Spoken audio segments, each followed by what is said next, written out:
How's it going? I'm Amaguri, and today I'm joined by an actual, real, government-recognized geologic engineer and interdimensional wizard PNG tuber, Emer's Locke. Emu, please introduce yourself and tell our lovely audience both about your experience with fantasy world building and with rock formation. I'm Emu, or Emers, as others have called me. I am a dungeon master of 13 years or more, depends on how you count, and a geotechnical engineer with 3 years of industry experience, 4 years of academia experience. I've been building worlds as a hobby for years and years. I currently run one D&D campaign. I used to be running two. One just recently ended, and have been involved in a few more. I've built 3 worlds throughout my history as a DM, mostly for D&D. So one of them was semi-Pathfinder. As for my credentials as a geologist, I'm not certified or anything, but I picked up a thing or two along the way. I thought you had an FE or something. Well, that's for engineering. There's a difference between an engineer and a geologist. See, these are the things. I'm certified as an engineer in a state that shall remain disclosed, but I will say it has mountains. So I know a little bit about mountain geology. Due to this experience, I am recruiting him to analyze fantasy rock formations, but I am not good at drawing rock formations, so today we're going to use Genshin Impact and its incredible level design and locational lore as examples. And who knows, if you like this, maybe I'll strong-arm him into doing other video games too. This video might have visual and lore spoilers for Genshin Impact up to 3.3, so you've been warned. Also, previously I strong-armed him into doing this as a live stream, but unfortunately the VOD didn't save, so unfortunately you're just gonna have to deal with me recreating all of my knowledge. So if there's any discrepancies, it's probably not because he taught me wrong, it's probably because I forgot. With that in mind, let's just jump right into it. We started off at Snatch Cliff, which are these gorgeous, tilted, dramatic cliffways that have these smooth, bluish, whitish stones and lots of grass and trees growing on top.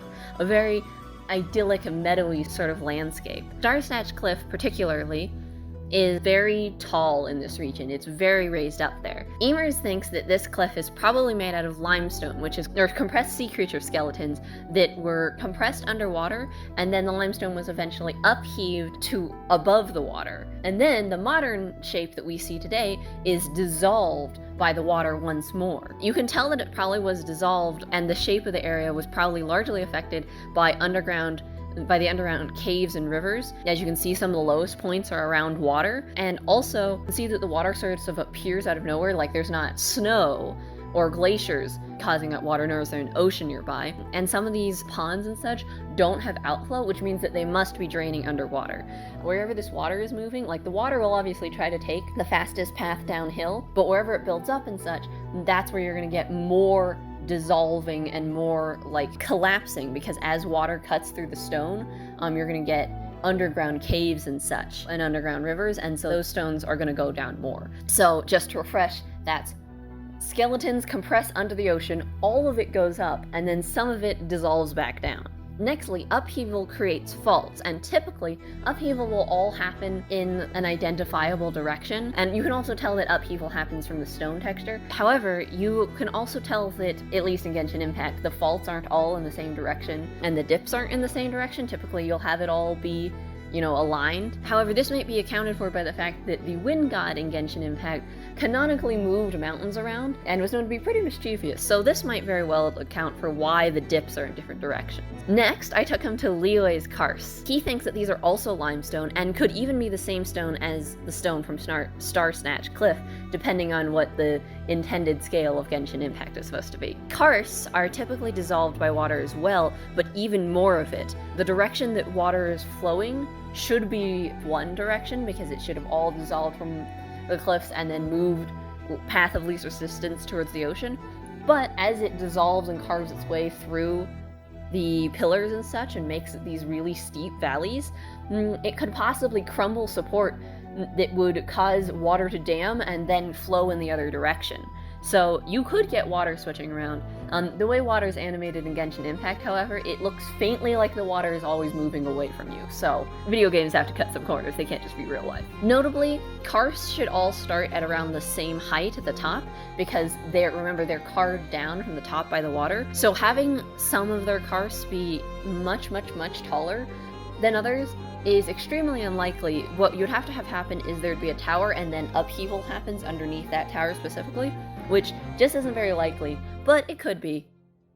Guiyun Stone Forest has all these pillars, but they're in different directions, and so this is how you know that they weren't dissolved. The lore canonically is that the Earth God hurled giant spears of stone at possibly the Sea God, and then just left the rocks here, and so that's probably why they're all in different directions. So that's how you can get bi-directional tilting and such. There's another possibility that the rocks were carved out like those karsts and then upheaval underneath them tilted them, but because they're in different directions, that's how you know it's just more likely that they were placed there manually.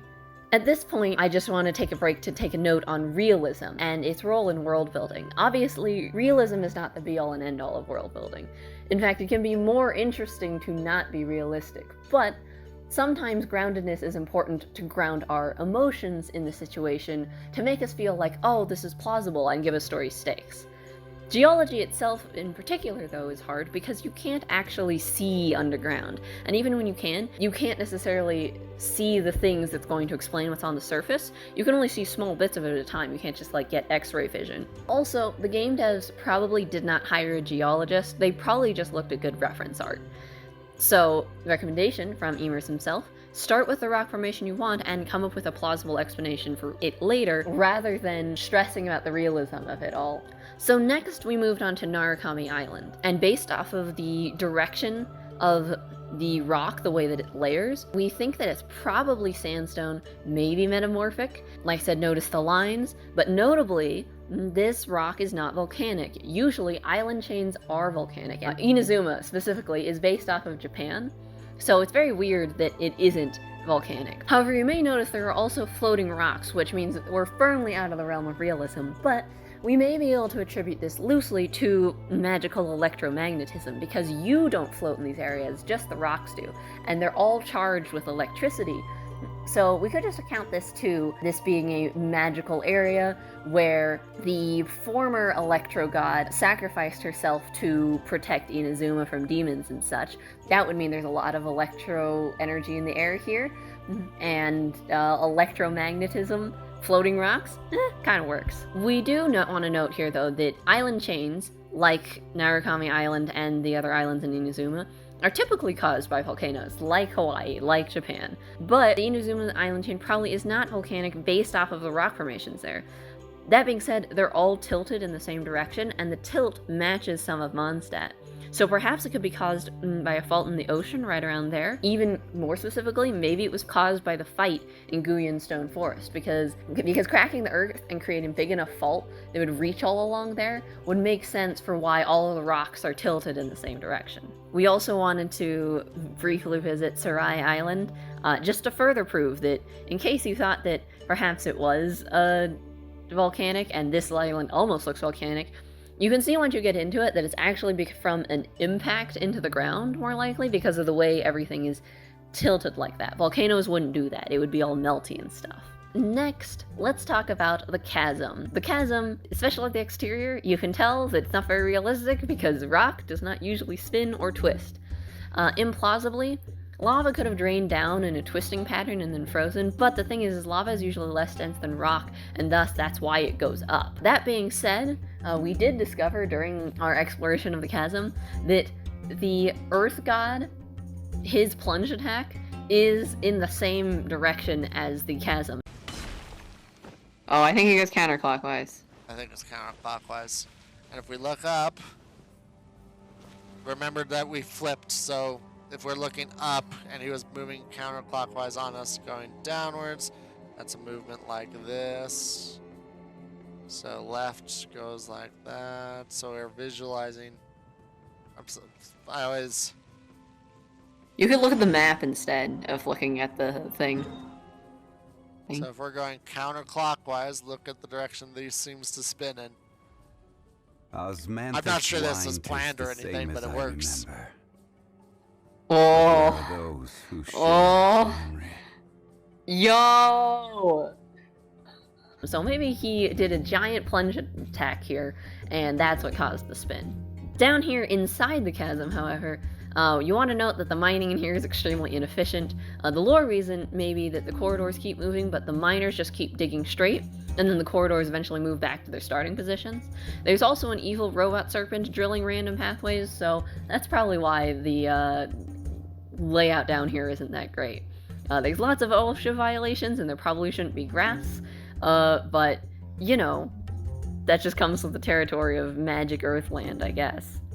Briefly on Sumeru's jungle, notice how many cliffs and valleys there are here. Jungles tend to be extremely hard to figure out the geology of just because of how much dirt and earthen matter there is in it. This topsoil makes it hard to tell what's happening with the rocks underneath it. So here's my pro tip for you: just hide all your rocks under the jungles, and then no one has to know what's happening. Next, I took Emer's to tell me about the Sumeru Desert. Emer's immediately noticed that the sand in the Sumeru Desert is low in clay based off its texture, so if you're looking to have a texture like this, make sure you also make it so that people aren't getting a lot of clay out of it. However, one of the things that's incorrect about the Sumeru Desert is that the water and plants, both water and plants, will cause buildup of dunes because plants will strengthen the sand, and water will cause sand to harden, also strengthening it, which means that the sand that's blowing across it will catch there and not continue blowing. Dunes all tend to be blown in the same direction of the prevailing winds, which you can see in the Sumeru Desert is from the southwest to the northeast, because of the way the sand's built up on all the pyramids there. That being said, non-constant winds or winds with inconstant directions will not cause sands to build because you need all that momentum moving it in one direction. Notice how near the tornado in the distance, you really can't see a lot of dunes. It's a little flatter and more harsh. In terms of the rocks here, we probably think that it's sandstone again. You get this really cool red and white iron banding, which interestingly enough, in the real world is still being debated why the iron is different. But they're different types of iron. It's not really clear why they form in these layers, but Emer says that they do tend to form like this, and you definitely get the colored banding there. You get the shapes of it after it's being cut by water and wind. The wind specifically cuts the archways, and the archways will eventually collapse, because wind can go under things, whereas water will tend to dissolve straight through them, and that's how you get the different shapes here in comparison to the really wet karsts, which use a lot of water, and the somewhat wet Star Snatch cliffs at the beginning here. And those are all our locations. So our big takeaways from how to make your own fantasy rock formations: you want to start by determining what kind of rock you want, whether that's igneous, sedimentary, or metamorphic. Then you're going to want to apply various amounts of water and wind, water for deep valleys and dramatic height differences, and wind for the archways in the cave. Oh, I forgot to mention, in the Narukami Shrine, there are cave systems in the sandstone that would have probably have to have been carved by wind. Water isn't going to make those nice hollowed out areas, it's just going to cut down. Next, lean into your magic system to make your rock formations truly unique. Don't be afraid to say, oh, a wizard influenced that, or the gods caused something weird to happen here. In a fantasy world, if you have a lot of magic, your people are going to use that magic to terraform the land to their own specifications, or the magic will just happen to impact the landscape. Thinking about how your magic is going to impact your landscape is going to make the magic system feel more grounded and not just something that the heroes throw around whenever it's convenient to them or to win fights or whatever. It'll really feel like a grounded part of the world. And lastly, when in doubt, use some reference art and reference real-life locations. That way you can take the bits and pieces that you like and use your magic system to finish out the rest. And that's it. Thank you very much once again, Emers, for showing up. I'm sorry that we couldn't get a proper re-recording of this. I hope I did your lessons justice. Don't forget to like, comment, and subscribe, and I'll see you all in the next video. Take care.